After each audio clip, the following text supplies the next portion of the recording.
देखिए जो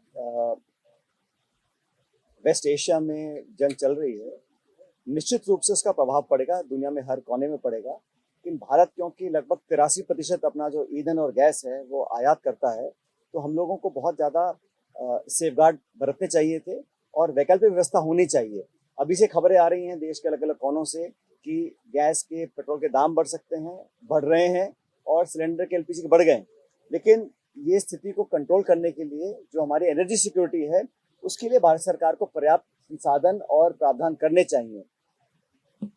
जो ईरान पर युद्ध हो रहा है, उसका जो दूरगामी परिणाम है वो अन्य देशों में पड़ेगा और मैं ऐसा मानता हूं कि सरकार को ना सिर्फ इस पे शांति की तरफ बढ़ने के लिए कदम उठाने चाहिए, लेकिन भारत सरकार का जो स्टैंड है, जैसा कल कहा पार्लियामेंट में, उसको कारगर करना चाहिए कि डीएस्केलेशन हो, वायलेंस खत्म हो और कूटनीतिक रास्तों को दोबारा तलाशा जाए। इसी में सब लोगों का हित है, मैं ऐसा मानता हूँ।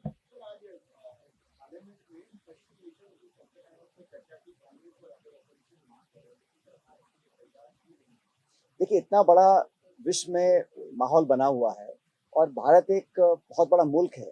हमारी क्या भूमिका रहेगी, हमारा पक्ष क्या है, हमें क्या करना है। और मत भूलिए लाखों भारतीय वहां पर रहते हैं और वहां से बाहर निकलने की कोशिश कर रहे हैं। उनको वापस सुरक्षित लाने के लिए हमने क्या प्रावधान प्रबंधन किए हैं। ईंधन, gas, petrol, crude oil, trade, इस पर जो इम्पैक्ट पड़ेगा उस पर भारत सरकार को खुलासा करना चाहिए। और संसद होता ही चर्चा करने के लिए है। इतना बड़ा युद्ध हो रहा है, इतने सारे मुल्क उसमें इन्वॉल्व हो गए हैं और भारत सरकार को खुले तौर पर आके बोलना चाहिए कि भारत का ये स्टैंड है, ये हम लोग आने वाले समय में करना चाहते हैं। चर्चा ना करना सदन की, मैं समझता हूँ, सम्मान को कम करना है।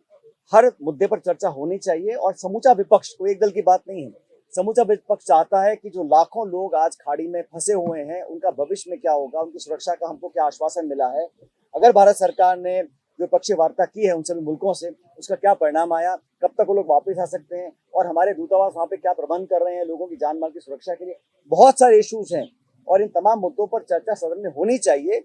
और अगर सरकार नहीं करना चाहती है तो कुछ ना कुछ छुपाने को होगा या कुछ ना कुछ बताने से हिचकिचा रहे होंगे। मैं इसको गलत मानता हूँ।